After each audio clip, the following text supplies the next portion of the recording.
tanaman obat yang wilayah tumbuhnya lebih dominan di Asia Tenggara. Tanaman yang satu ini tergolong dalam kelompok jahe-jahean dan temu-temuan yang di beberapa tempat dikenal dengan nama seperti kurkuma, koneng, atau konyet. Masyarakat lebih dulu mengenal kunyit sebagai rempah untuk pelengkap bumbu masak di dapur, umumnya untuk memberikan warna kuning pada masakan. Selain itu, masyarakat juga kerap menggunakan kunyit sebagai produk farmasi. Hasil olahan rempah ini dipercaya bisa menyembuhkan penyakit seperti radang sendi atau osteoartritis. Suka. Iya, suka.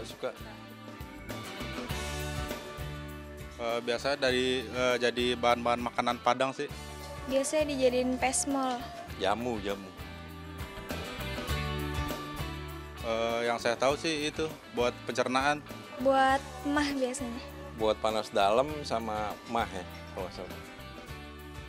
Meski dianggap obat untuk berbagai penyakit, kabarnya pemakaian kunyit secara tidak wajar dan berlebihan dapat menimbulkan efek samping, yaitu reaksi alergi, gangguan pada kantung empedu, perdarahan, gangguan hati, hingga kontraksi uterus.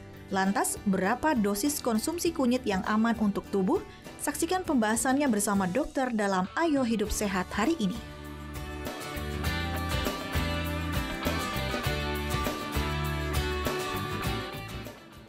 Iya, maaf nih kita tukar posisi dulu ya. Iya, nggak apa-apa. Dan kita mau nanya dulu langsung kalau gitu. Ini sebenarnya udah ada penelitian belum sih dok tentang kunyit ini? Oh, penelitiannya banyak, tapi penelitiannya sebagian besar pada sel kultur. Jadi penelitian laboratorium terhadap sel. Cuman clinical trial untuk manusia jumlahnya masih terbatas.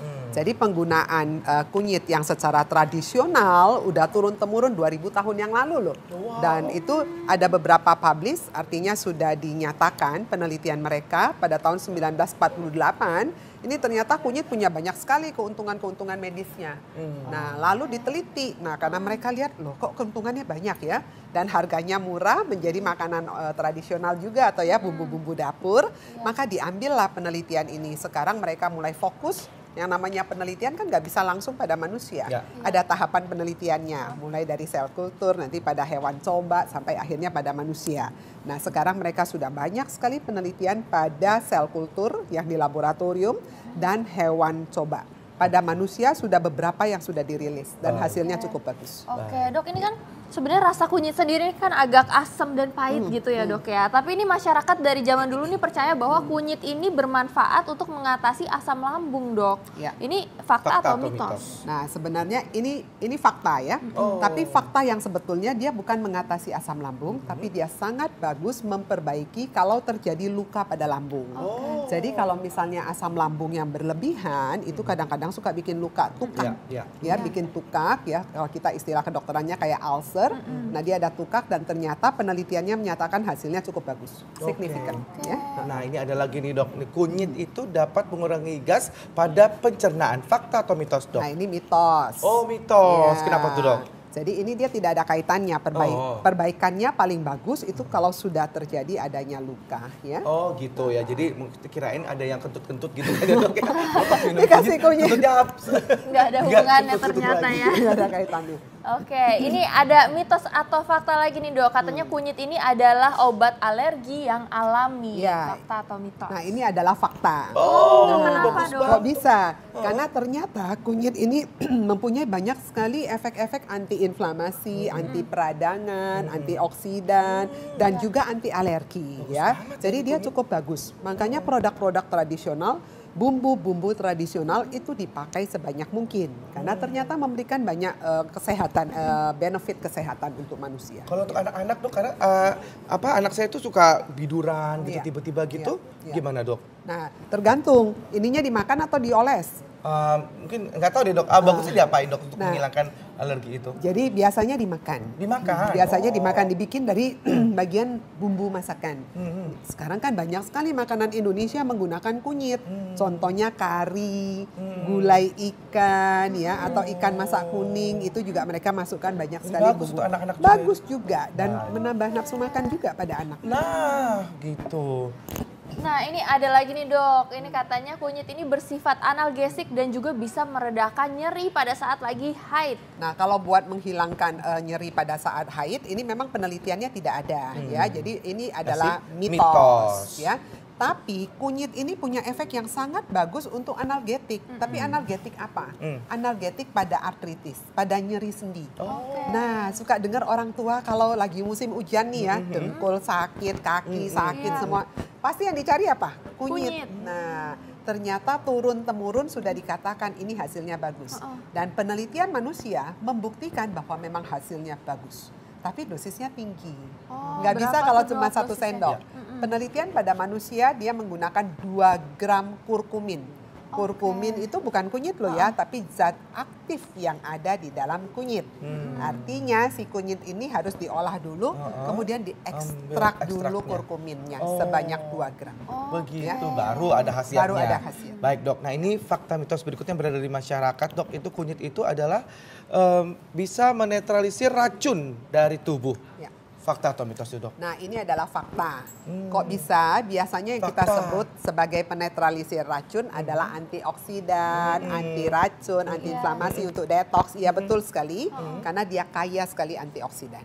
Ya, salah satunya ya kurkumin itu, polifenol. Sebetulnya ada 3 yang ada, tapi yang paling dominan adalah kurkumin. Kurkumin tersebut. Oke, baik dok. Baik dok.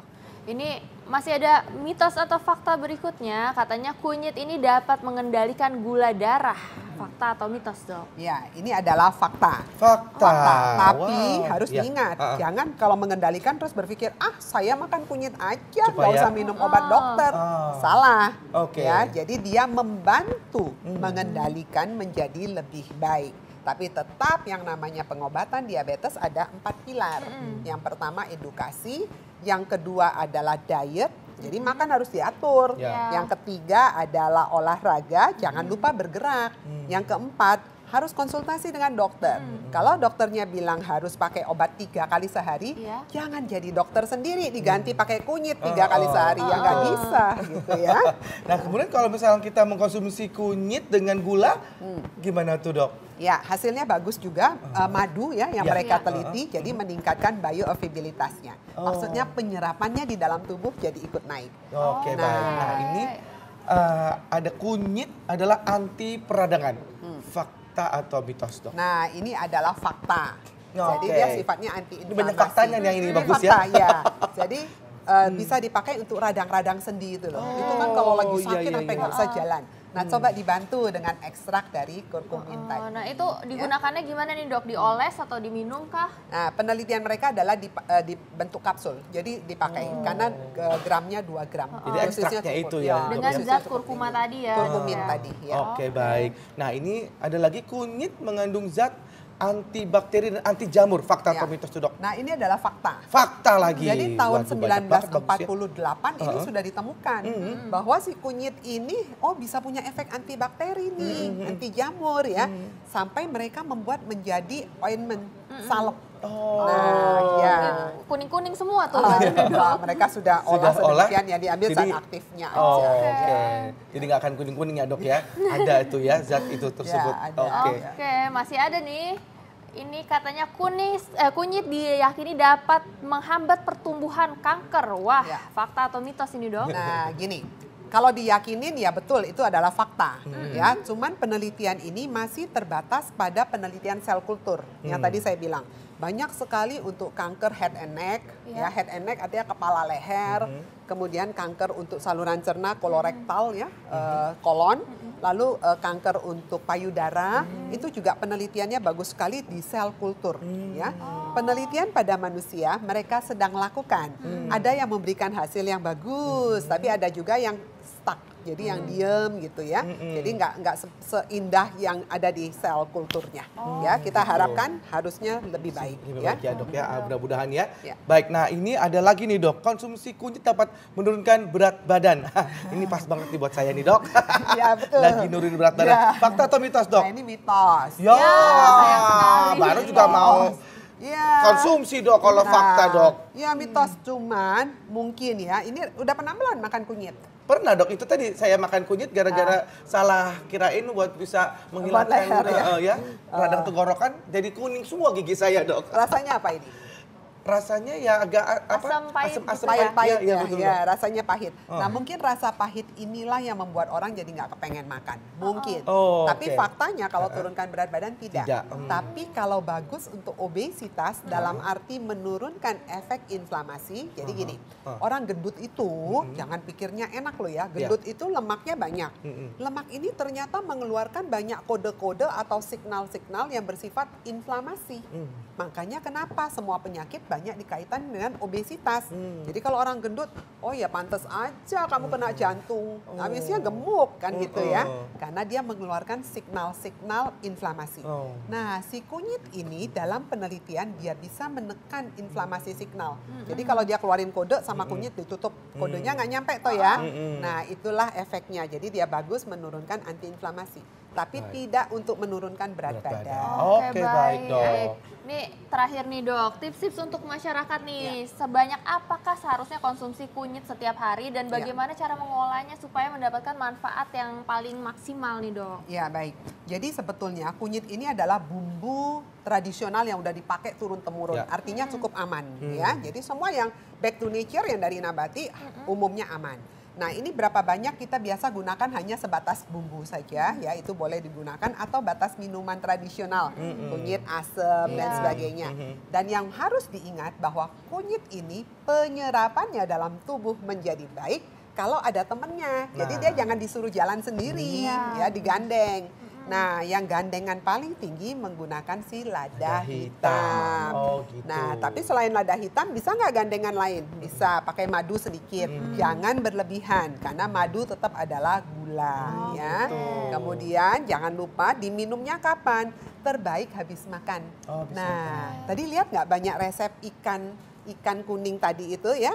Nah itu kan pasti ada lemaknya, ada bumbu yang digoreng. Nah jangan lupa ketemu dengan lemak karena dia larut dalam lemak supaya absorpsinya menjadi lebih tinggi dalam tubuh kita. Ini masih ada penasaran nih saya dok, ini banyak perempuan nih katanya ya sering mengkonsumsi kunyit asam ini tiap hari gitu. Itu gimana tuh dok efeknya? Ya.